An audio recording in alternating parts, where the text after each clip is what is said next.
ఓం శ్రీ గణేశాయ నమః. శ్రీమాత్రే నమః. శివాయ గురవే నమః. శ్రీకృష్ణ పరబ్రహ్మణే నమః.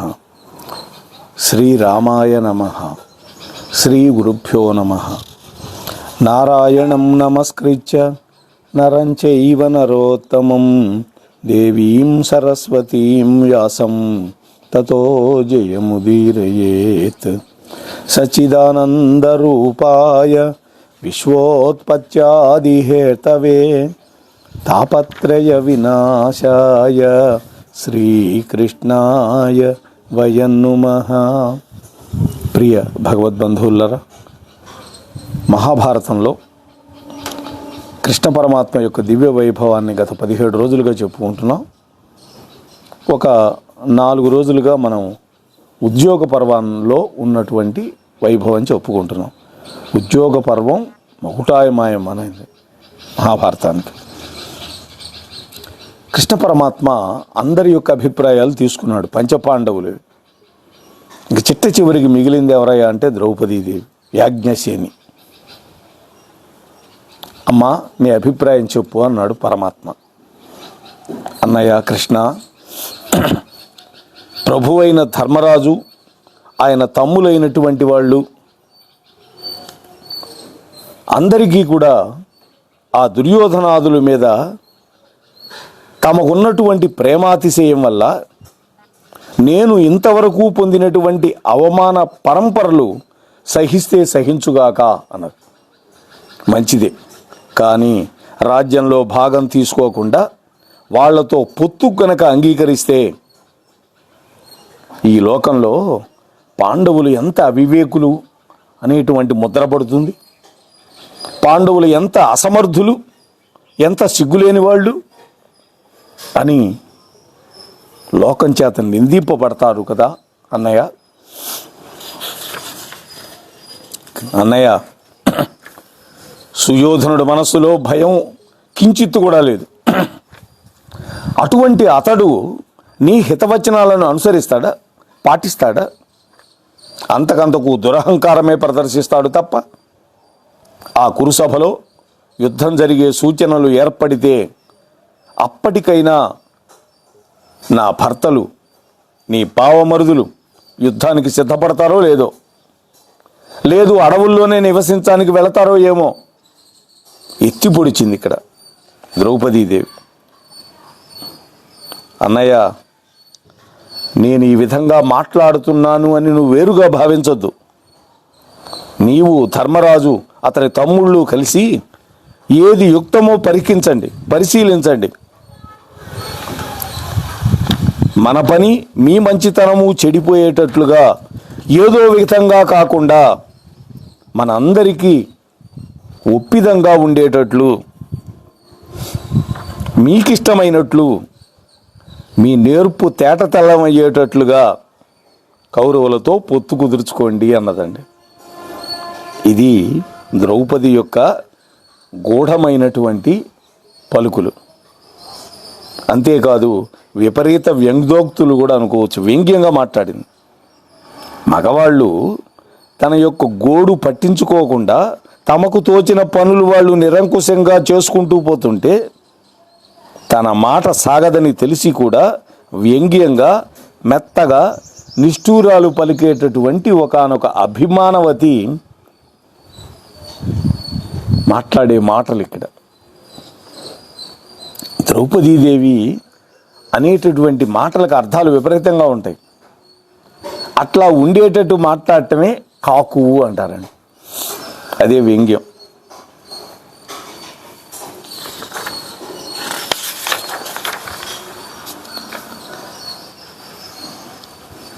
అన్నయ్య, ఇక్కడ ఈ పద్యంలో తిక్కన గారు ద్రౌపదీదేవి యొక్క ఆభిజాత్యాన్ని వర్ణించాడు. వరమున పుట్టితిన్ భరత వంశము జొచ్చితి, అందు పాండు భూవరునకు కోడలైతి, జనవంజుల పొందితి, నీతి విక్రమ స్థిరులగు పుత్రులను బడసితిన్, సహజన్ముల ప్రాపుగంచితిన్, సరసి జనాభ ఇన్నిట ప్రసక్తి నెక్కినదానెంతయు. ఓ కృష్ణ, నేను మామూలుగా పుట్టలేదు, ఒక తల్లి గర్భంలో నుంచి రాలేదు, దేవతల యొక్క వరప్రసాదం వల్ల పుట్టాను యజ్ఞగుండంలో నుంచి. భరత వంశంలోకి వచ్చి పెళ్లి చేసుకున్నాను. భరత కులంలో గొప్ప ప్రఖ్యాతి వహించినటువంటి పాండు మహారాజు కోడలనైనాను. ప్రజలందరి చేత నమస్కరింపదగినటువంటి గొప్ప భర్తలని పొందాను. రాజనీతిలో, శౌర్యంలో చెలించినటువంటి ఉత్తమమైనటువంటి వీరపుత్రులని కన్నాను. అంతేకాదు, తోబుట్టువుల అండ నాకున్నది. ఇన్ని విధాలుగా నేను ప్రఖ్యాతి గడించాను అని అంటున్నది. ఇక్కడ ఒక ఉత్తమ ఇల్లాలికి గౌరవ ప్రమాణాలు 6 ఉన్నాయని శాస్త్రం చెప్పిందండి. మొట్టమొదటిది పుట్టుక, రెండోది మెట్టినింట్లో గౌరవం, మూడోది అత్తమామల గౌరవం, నాలుగోది భర్త గౌరవం, 5 సంతాన గౌరవం, 6వది పుట్టింటి సహకారం. ఈ 6 గౌరవాలు పరిపూర్ణంగా ఉన్నటువంటి దాన్ని నేను అని ద్రౌపది చెబుతోంది. పైపెచ్చు ఆ తల్లి అయోనిజ ద్రుపద మహారాజు యొక్క తపస్సుకు ఫలితంగా వచ్చింది. అటువంటి సహధర్మచారిని అభిప్రాయాన్ని, సలహాలని అవజ్ఞ చేయటం అనేది అసమంజసం అని గుర్తు చేస్తోంది భర్తలకి. పాండవులు అటువంటి పొరపాటు చేశారు అని ఈ పద్యంలో చెబుతోంది. ఇంకొక హెచ్చరిక ఏం చేస్తుంది? నేను నిన్ను అన్నయ్యగా భావిస్తున్నాను కదా కృష్ణ, అందువల్ల నువ్వు కూడా అటువంటి పొరపాటు చెయ్యవద్దు అని తర్వాత పద్యంలో చెప్పబోతోంది అమ్మ. నీవు సుభద్ర కంటే కడు నెయ్యము గారవమును దలిర్ప సంభావన సేయుదువు, ఇట్టి నన్ను పంకజనాభ ఒకనుడు రాజసూయ అవబృతంబునందు శుచి అయి పెను పొందిన వేణి బట్టి ఈ ఊరు చూడగా, నాటకీత చూడండి, ఈ ఊరు చూడగా సభకు నీడ్చే కులాంగనను ఇట్లు వనర్తురే. నిలదీస్తోంది ఇక్కడ, భర్తలు కూడా వింటూ ఉండగా నిలదీస్తోంది అమ్మ. వాళ్ళకి తెలుసు ఈ విషయాలన్నీ, కానీ మళ్ళీ మరొక్కసారి జ్ఞాపకం చేసి వాళ్ళల్లో ఉండేటటువంటి పౌరుషాన్ని రెచ్చగొడుతోంది అమ్మ. ఓ పద్మనాభ, నీవు నన్ను నీ చెల్లెలు సుభద్రాదేవి కంటే కూడా ఎక్కువ స్నేహంతో, గౌరవంతో ఆదరిస్తావు. అటువంటి నన్ను రాజసూయ యజ్ఞ దీక్షానంతరం చేసినటువంటి మంగళ స్నానంతో పవిత్రమై మహిమగాంచినటువంటి నా జడ పట్టుకొని ఒకానొకడు, వాడి పేరు కూడా చెప్పటంలా ఇక్కడ, ఒకానొకడు నా పతులు 5గురు చూస్తూ ఉండగా కొలువులోకి ఈడ్చి తెచ్చాడు. కులస్త్రీని ఈ విధంగా ఎవడైనా సరే పరాభవిస్తారా? నువ్వే చెప్పన్నయ్య. అద్భుతమైన పద్యం అండి ద్రౌపదీదేవి.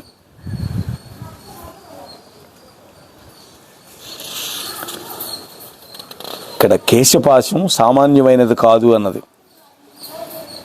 రాజసూయ యాగం చేసి పరిసమాప్తిలో పవిత్రమైన అవబృత స్నానం చేయటం వల్ల పవిత్రమైంది.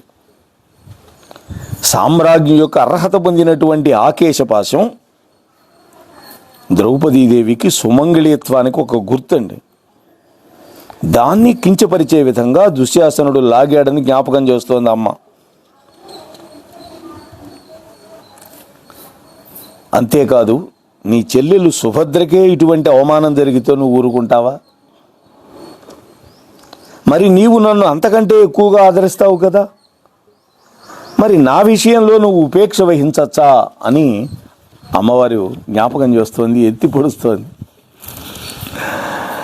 కృష్ణ, ఆనాడు కురుసభకి ఏకవస్త్రంతో వచ్చి ఉన్నటువంటి నన్ను బలాత్కారంగా లాక్కు తెచ్చి ఆ దుశ్శాసనుడు బాధ పెడుతూ ఉంటే నా భర్తలు దిగ్భ్రాంతి పొంది ఏమీ చేయలేక నా మీద ఆశలు వదులుకొని చిత్రపటాల్లాగా కదలకుండా ఉన్నారే.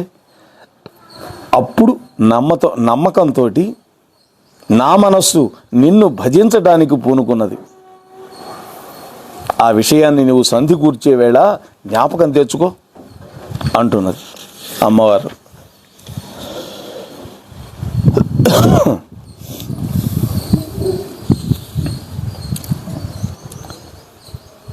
ద్రౌపది అప్పుడే వేసుకున్నటువంటి కొప్పును గ్రక్కున విప్పింది. అంతే తప్ప దుశ్శాసనుడు పట్టి ఈడ్చిన తర్వాత దుశ్శాసనుడు వధ జరిగే వరకు నేను ముడి వేసుకోను అని ప్రతిజ్ఞ చేసినట్టు ఎక్కడా చెప్పలేదండి భారతంలో. ఒక కులకాంత ఎప్పుడు కూడా జుట్టు విరబోసుకొని ఉండకూడదండి. ఆమె ఎప్పుడు చేయలేదు ఆ పని. ఇప్పుడు విప్పింది. శిరోజాల ముడి కుడి చేతిలో పట్టుకుంది. నల్లటి రంగుతో నిగనిగలాడుతూ ఉంది ఆ జుట్టు. తన హృదయంలో చెలరేగేటటువంటి దుఃఖాన్ని, క్రోధాన్ని ఆపుకోలేకపోయింది. కళ్ళల్లో అశ్రుబిందువులు నిండిపోయినాయి. విలపిస్తూ తటాలున లేచింది, దుఃఖితురాలైపోయింది. ఎంత నాటకీయత చూడండి ఈ పద్యంలో.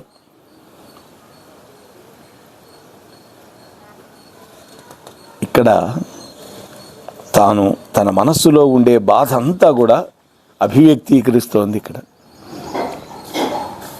ఏడుస్తూ ద్రౌపదీదేవి తన శిరోజాలని కృష్ణుడి ముందు ఉంచటం అనేది ఈ నాటకీయతలో పరాకాష్ఠ అండి. తీరనటువంటి సమస్యను ఎవడైనా సరే ఏం చేస్తారు? భగవంతుడు ముందు ఉంచి వేడుకుంటారు. ఆ స్ఫూర్తి ఇందులో ఉందండి. ఆ ద్రౌపదీదేవి అందించిన స్ఫూర్తే మనం కూడా ఇవాళ కష్టం వస్తే భగవంతుడి ముందు కూర్చొని ప్రార్థిస్తూ ఉన్నాం.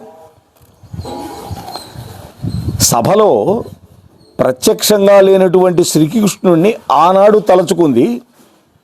ఇవాళ ఎదుట ఉన్నటువంటి మాధవుడి ముందు తన గోడు వినిపిస్తూ ఉంది.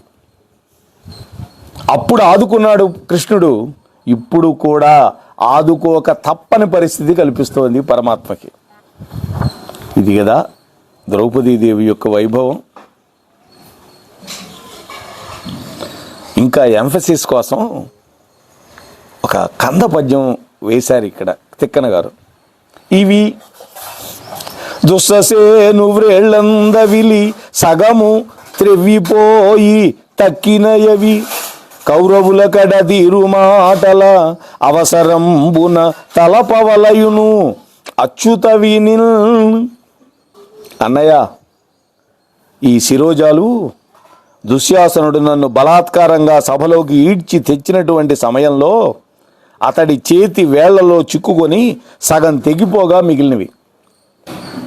నువ్వు కౌరవుల దగ్గర సంధి వచనాలు మాట్లాడే సందర్భంలో ఈ నా కేశపాసాన్ని గురించి గుర్తుపెట్టుకొని మాట్లాడు అని అంటున్నాను. ఈ విధంగా ద్రౌపది చాలా కఠినంగా మాట్లాడింది, వాస్తవాలు చెప్పింది. ఆ తరువాత తన కంఠస్వరం కంపిస్తూ ఉండగా ద్రౌపదీదేవి విలపిస్తూ ఉంది. అప్పుడు కృష్ణుడు ఆమెను ఊరడించి కూర్చోమని చెప్పి ఆమె కన్నీటిని తుడవడానికి, చెదిరిపోయిన చక్కటి పెద్ద కొప్పును ముడవడానికి పనివాళ్ళని పిలిపించి చేయించాడు ముందు. అప్పుడు కృష్ణుడు మాట్లాడుతున్నాడు, పాంచాలి, నేను ఉండగా నువ్వెందుకని శోకిస్తున్నావు?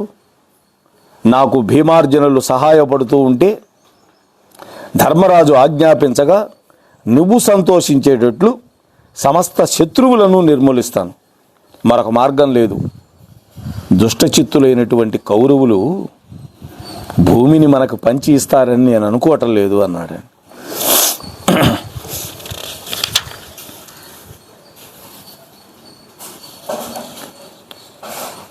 అమ్మా, నీ దుఃఖాన్ని మానుకో. నువ్వు ఏ విధంగా ఈ రోజున విలపిస్తున్నావో ఆ దుర్యోధనాదుల యొక్క భార్యలు కూడా అంతకంటే ఎక్కువ విలపిస్తారు తొందరలోనే. వాళ్ళ ఏడుపులు నీవు పకపక నవ్వుతూ వినే సమయం ముందున్నది. ఇక్కడ అనునయంలో పాటించే మెళకువలను చూపించడంలో శ్రీకృష్ణ పరమాత్మ పెట్టింది పేరండి. ద్రౌపదికి దుఃఖాన్ని కలిగించింది ఎవరు? కౌరవులు. వాళ్ళ భార్యాపుత్రులు ఆమెలాగానే దుఃఖిస్తే ఆమెకు ఉపశాంతి కదా. పరదుఃఖం ఉపశమనమే కాకుండా ఉల్లాసం కూడా కలిగిస్తుంది అనేటువంటి ఒక మానసిక సూత్రం తెలిసినటువంటి మహాత్ముడు, విజ్ఞుడు కృష్ణ పరమాత్మ అండి. యమ మహిష ఘంటికానాదము విన కౌతూహలంబు తళుకొత్తెడు చిత్తములు గల కౌరవులకు ఇష్టములగునే సంధికార్య శాంతి వచనముల్.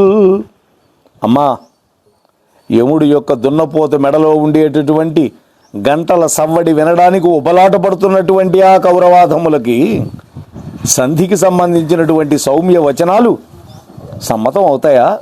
కానే కావు తల్లి. అసలు దైవ నిర్ణయం ఇదేనని పెద్దలు కూడా చెబుతున్నారు. ఇంతకు అదే జరుగుతుంది. నేను నా బుద్ధిలో ఊహించి చెప్పినటువంటి మాట ఒకవేళ మేరు పర్వతం తలకిందులైపోయినా కూడా తప్పదు అన్నాడు.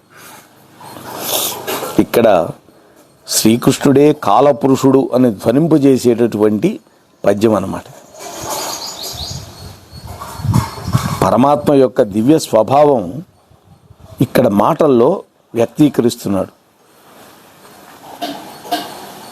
పెద్దలు అంటున్నారు అన్నప్పుడు ఎవరు? ఆ దివ్యుడు ఎవరు? ఈయనే కృష్ణుడే.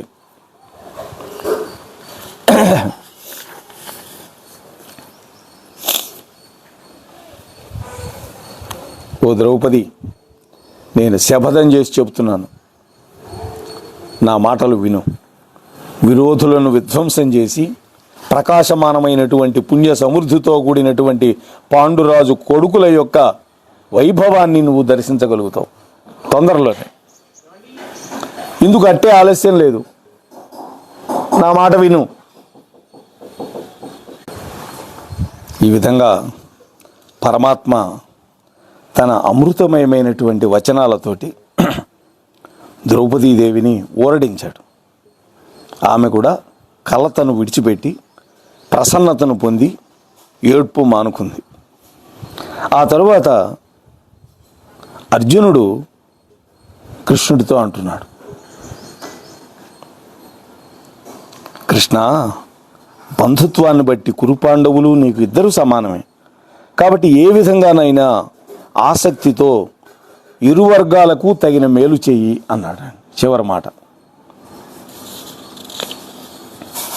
అప్పుడు కృష్ణుడు అన్నాడు, అర్జున, కౌరవులకు మీకు ఇష్టమైన దాన్ని, మేలు కూర్చేదాన్ని చెయ్యాలి అనేటువంటి ఆలోచనతోటి మీ అన్న ధర్మరాజు పని మీద ధృతరాష్ట్రుడి దగ్గరికి సంతోషంతో నేను వెళతాను రాయబారిగా అన్నాడు. ధర్మరాజు ఈ మాటలు విని మనస్సులో పొంగిపోయాడు. కృష్ణ, మహానుభావ, నీవు అన్నట్లే చెయ్యి, మా ఆలోచన కూడా ఇదే, ఈ విషయం మాత్రం మర్చిపోవద్దు అని మరొక్కసారి చెప్పాడు. ఇక ధర్మరాజు కృష్ణ పరమాత్మని కురుసభకి పంపించడానికి తీర్మానం చేసి రేపు మంచి రోజు అని చెప్పాడు. నారాయణ, ఆ రోజు నుంచి ఉందండి తారాబలం, చంద్రబలం చూసుకోవటం. నీ జన్మ నక్షత్రం రోహిణి, వృషభ రాశి. రేపు రేవతి నక్షత్రం. చంద్రుడు మీనరాశిలో 11వ స్థానంలో శుభుడై ఉన్నాడు. కాబట్టి చంద్రబలము, రేవతి నీకు సాధన తార కావడం వల్ల తారాబలం కూడా బాగా కుదిరింది. ప్రయాణానికి రేపే అనుకూలం అన్నాడు. ఆ రోజుల్లో అన్ని శాస్త్రాలు నేర్పేవాళ్ళు రాజకుమారులకి. కృష్ణ పరమాత్మ అంగీకరించాడు. అప్పుడు ధర్మరాజు అందరూ వింటూ ఉండగా, ఇదే మన నివాస స్థానాలకి ఇదే నా నిర్ణయం అన్నాడు. ఇదే మన అందరి నిర్ణయం అని కూడా చెప్పాడు. ఆ తర్వాత మరుసటి రోజు తెల్లవారింది. కృష్ణుడు సూర్యోదయం కాగానే కాలోచితమైనటువంటి కృత్యాలన్నీ చేసి సూర్యోపాసన చేశాడు. కృష్ణుడు పరమాత్ముడే అయినా కూడా మానవుడుగా వచ్చాడు కాబట్టి మానవుడు ఆచరించవలసిన పనులన్నీ చేశాడు పరమాత్మ, మనకి ఆదర్శంగా చూపించాడు. ఆ తర్వాత అగ్నిని ఆరాధించాడు, బ్రాహ్మణులకు నమస్కారం చేశాడు, ప్రయాణ కాలంలో చేయవలసిన దానాలు పూజలు చేశాడు, అందరినీ సంతోషపరిచాడు, బ్రాహ్మణుల యొక్క దీవెనలను అందుకున్నాడు. వాళ్ళు మంత్రపురస్సరంగా ఇచ్చిన అక్షతలని, దుర్వాంకురాలని స్వీకరించాడు. దూర్వాంకురములు అంటే గరిక, మహిమాన్వితమైందండి గరిక. వినాయకుడికి ఎంతో ఇష్టమైంది గరిక. ఆ తరువాత సాత్యకిని పిలిపించాడు. సాత్యకి మన యాదవుల్లో హస్తినాపురానికి రావలసిన వాళ్ళందరినీ తగినటువంటి సన్నాహాలతో రావలసిందిగా స్పష్టంగా చెప్పు, నువ్వు కూడా నా వెంట ప్రయాణమై రా అన్నాడు. ఆ దుర్యోధనుడు దుర్మార్గమైనటువంటి ప్రవర్తన కలిగినవాడు, దుష్టచిత్తుడు. అతడి దగ్గర ఉండేవాళ్ళంతా వంకర బుద్ధి కలిగిన వాళ్ళు. కాబట్టి నీవు నా చక్రము, గద మొదలైన ఆయుధాలని రథంలో పెట్టించు అని కృష్ణుడు సాత్యకితో చెప్పి పంపించాడు. ఆ తర్వాత దారుకుడు రథం సిద్ధం చేసి వచ్చి నిలబడ్డాడు కృష్ణుడు ముందు. మంగళవాద్యాలు మ్రోగుతూ ఉన్నాయి. గరుడ ధ్వజాన్ని రథం మీద అలంకరించాడు దారుకుడు. పరమాత్మ చెప్పిన ఆయుధాలన్నీ సాత్యకి రథంలో పెట్టించాడు.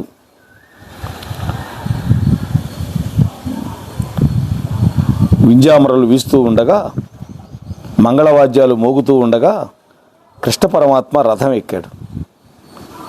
సాత్యకి తన రథంలో ఎక్కించుకున్నాడు సాత్యకిని. ఇంతలో కుడికన్ను అదరటం మొదలైనటువంటి శుభ నిమిత్తాలకి ప్రీతి చెందాడు పరమాత్మ. పూర్ణకుంభం, వృషభం మొదలైనటువంటి క్షేమకరమైన పదార్థాలను చూస్తూ ముత్తైదువుల అక్షతలు చల్లుతూ ఉండగా ప్రసన్నమైనటువంటి మనస్సుతో కృష్ణ పరమాత్మ బయలుదేరాడు.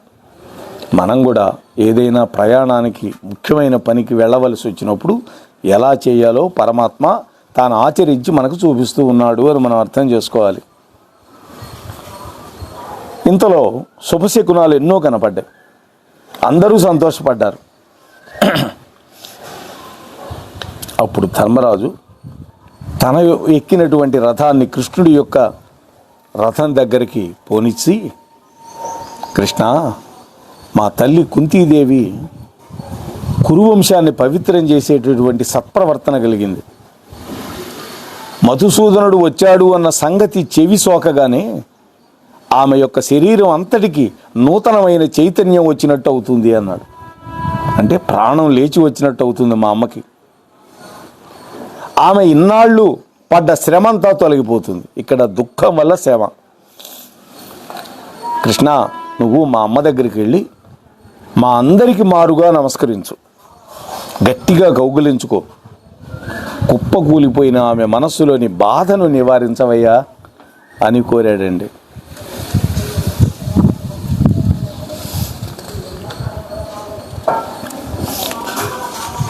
ఇలా ఎన్నో మాటలు చెప్పాడు. ఇక్కడ అర్జునుడు కొన్ని మాటలు చెప్పాడు.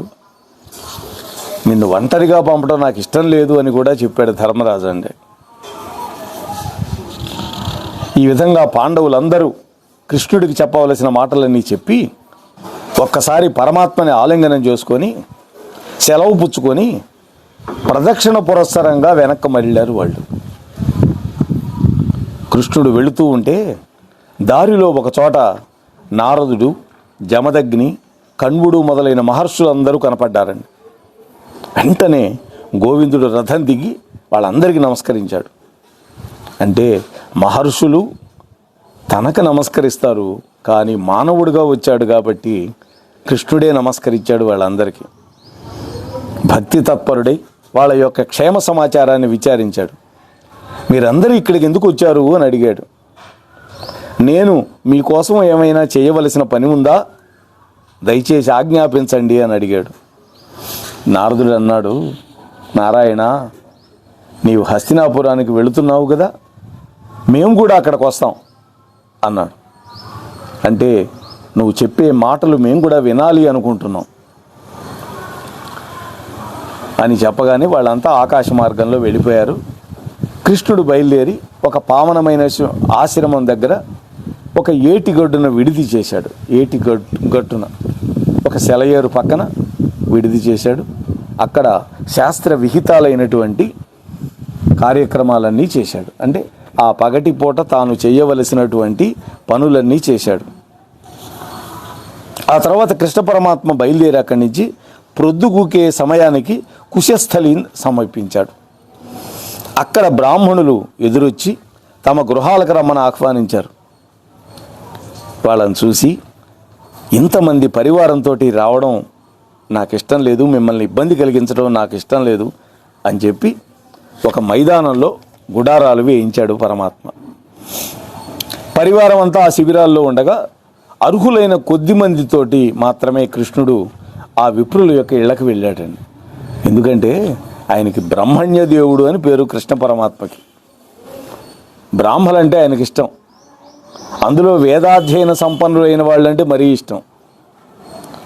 అక్కడ వాళ్ళు ఇచ్చే అతిథి సత్కారాలన్నీ స్వీకరించాడు. ఆ భూసురోత్తములందరినీ ఆదరించాడు. మళ్ళీ తన విడిదికి చేరుకున్నాడు. ఆ సమయానికి తగిన పనుల్లో నిమగ్నమైనాడు మళ్ళీ పరమాత్మ. అటువంటి పరమాత్మ హస్తినాపురానికి వస్తున్నాడు అని తెలిసినటువంటి ధృతరాష్ట్రుడు ఏం చేశాడు, కృష్ణుడు ఎవరింటికి వెళ్ళాడు, ఇవన్నీ కూడా రేపటి రోజు మనం కలుసుకొని ముచ్చటించుకునే ప్రయత్నం చేద్దాం. అంతవరకు వింటూ ఉండండి, వినిపిస్తూ ఉండండి. ఈ ఛానల్లో వచ్చేవన్నీ కూడా నచ్చితే లైక్ ఇవ్వడం మాత్రం మర్చిపోవద్దు. అలాగే మీ కామెంట్ కూడా పెట్టండి. మీ బంధుమిత్రులకి షేర్ చేయండి. ఒకవేళ ఇప్పటి వరకు మీరు సబ్స్క్రైబ్ చేయకపోతే ఈ ఛానల్కి మీతో పాటు కనీసం 4-5 చేత సబ్స్క్రైబ్ చేయించండి. అందరికీ కృష్ణానుగ్రహం కలుగుగాక. స్వస్తి సర్వేషాం.